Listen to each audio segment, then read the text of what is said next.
उच्च गति अभ्यास खंड 2 प्रतिलेखन संख्या 57 व 58 गति 80 शब्द प्रति मिनट। डिक्टेशन शुरू होने में समय शेष है 5 सेकंड। रेडी न स्टार्ट। अध्यक्ष महोदय, भारत संसार के सभी देशों के साथ शांति और मैत्री की नीति का अनुसरण करता रहा है और ऐसे अवसरों पर जब भी यह आशा हुई कि हम शांति स्थापना के हेतु कुछ कर सकते हैं, हमारे देश ने जिम्मेदारियों को उठाने में कोई संकोच नहीं किया। कोरिया में मेरी सरकार ने तटस्थ राष्ट्रीय प्रत्यावर्तन आयोग की अध्यक्षता स्वीकार की और युद्धबंदियों के भविष्य के संबंध में अंतिम निर्णय होने तक उनकी देखभाल के लिए संरक्षण सेना वहां भेजी। दुर्भाग्यवश विराम संधि समझौते में सुझाई गई पद्धति के अनुसार कार्यवाही नहीं की जा सकी, जिसके कारण एक कठिन स्थिति पैदा हो गई। कुछ दिनों में ही आयोग अपना काम समाप्त कर देगा और संरक्षण सेना अब धीरे धीरे भारत वापस आ रही है। कोरिया में प्रमुख विवादग्रस्त प्रश्नों का अभी तक निपटारा नहीं हुआ है। मुझे पूर्ण आशा है कि संयुक्त राष्ट्र संघ की महासभा में अथवा कहीं और इन आवश्यक मामलों को सुलझाने का शीघ्र ही प्रयत्न किया जाएगा। आप सबकी ओर से और अपनी ओर से मैं कोरिया में तटस्थ राष्ट्रीय प्रत्यावर्तन आयोग में अपने प्रतिनिधियों और संरक्षण सेना के अधिकारियों तथा सिपाहियों की इस बात के लिए प्रशंसा करना चाहूँगा कि उन्होंने एक कठिन और नाजुक काम को बड़ी योग्यता तथा निष्पक्षता के साथ निभाया। विदेशों से भारत के संबंध मैत्रीपूर्ण बने रहे हैं, यद्यपि कभी कभी गलतफहमियां पैदा हो जाती हैं। इस समय मेरी सरकार के प्रतिनिधि चीनी गणतंत्र की सरकार से तिब्बत के संबंध में सामान्य हित के विभिन्न मामलों पर बातचीत कर रहे हैं। मुझे पूरी आशा है कि इस बातचीत के परिणाम स्वरूप सभी विशिष्ट समस्याओं के बारे में समझौता हो सकेगा। सोवियत संघ और कई अन्य देशों से हमारी व्यापारिक संधियां हुई हैं।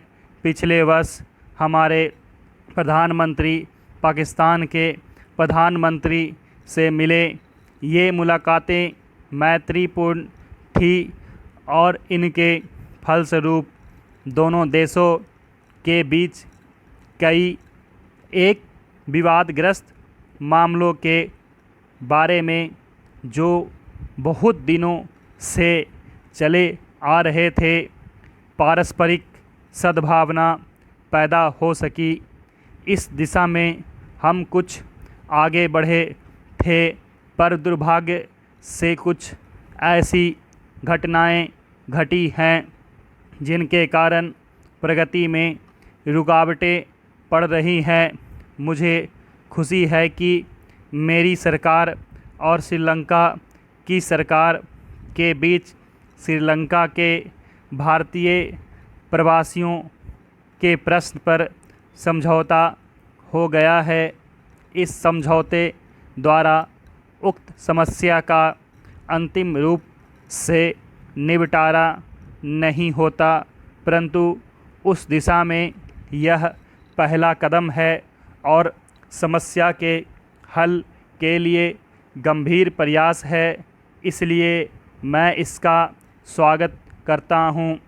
अपने पड़ोसी राष्ट्रों श्रीलंका तथा बर्मा से, जिन के साथ हमारे भौगोलिक ही नहीं बल्कि चिरकाल से सांस्कृतिक संबंध भी हैं, मैत्रीपूर्ण संबंध को उन्नत करने का मेरी सरकार सतत प्रयत्न करती रही है। पश्चिमी एशिया के देशों और मिस्र के साथ हमारे संबंध मैत्रीपूर्ण और पारस्परिक सहयोग के रहे हैं। सूडान के निर्वाचन आयोग के अध्यक्ष के रूप में हमारे मुख्य निर्वाचन आयुक्त की सेवाओं की प्रशंसा की गई है और चुनाव व्यवस्थित ढंग से संपन्न हो गए हैं। अध्यक्ष महोदय, मैं सूडान में स्वाधीनता के उदय का स्वागत करता हूँ, जो स्वयंमेव तो शुभ है ही, चिरकाल से त्रस्त और आजकल भी अनेक संकटों के शिकार अफ्रीकी भूखंडों की भावी उन्नति के लिए भी यह एक शुभ लक्षण है। गत वर्ष इस अवसर पर मेरे अभिभाषण के बाद भारतीय संघ में आंध्र नामक नए राज्य का उदय हुआ है। भारतीय राज्यों में इस अभिवृद्धि का मैं स्वागत करता हूं और नए राज्य की सफलता की कामना करता हूं। भारत में राज्यों के पुनर्गठन की मांग को देखते हुए मेरी सरकार ने इस कार्य के लिए एक आयोग की स्थापना की है, जिसमें योग्य और अनुभवी सदस्य रखे हैं। यह कार्य बड़ा और ऐतिहासिक महत्व का है। इसे वस्तुगत रूप से पूर्ण शांतचित्तता के साथ करना है, जिससे संबंधित क्षेत्रों की जनता का और इसके साथ ही समस्त राष्ट्र का अधिक कल्याण हो सके।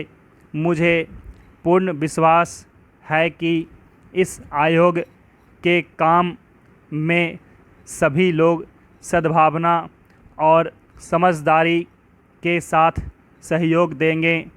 हमारे संघ के 2 राज्यों में तिरुवांकुर, कोचीन और पटियाला तथा पूर्वी पंजाब रियासती संघ में आजकल आम चुनाव हो रहे हैं।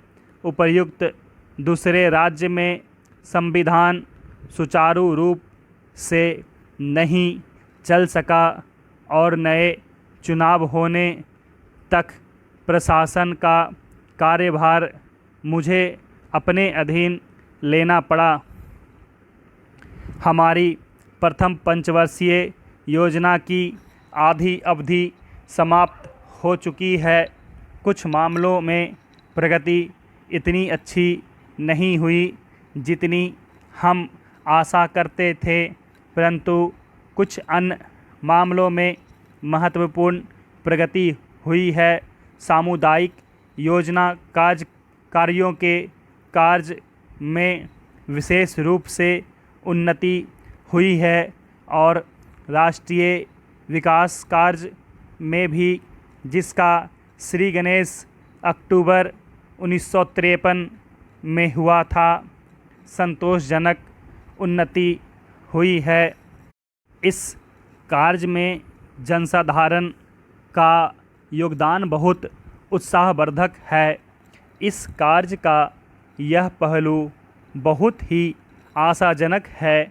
यद्यपि औद्योगिक उत्पादन में और कई एक दूसरे क्षेत्रों में विशेष प्रगति हुई है, फिर भी व्यापक बेरोजगारी की समस्या मेरी सरकार के लिए चिंता का विषय है। लोगों को अधिक रोजगार दिलाने के उद्देश्य से योजना आयोग पहली पंचवर्षीय योजना पर पुनर्विचार कर रहा है। साधारण आर्थिक स्थिति में बराबर सुधार हुआ है।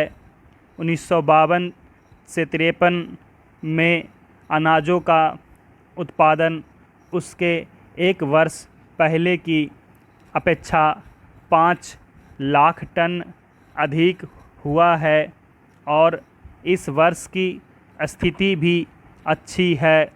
खाद्य की स्थिति में सुधार बहुत संतोषजनक है और देश इस दिशा में आत्मनिर्भरता के लक्ष्य की ओर तेज़ी से आगे बढ़ रहा है।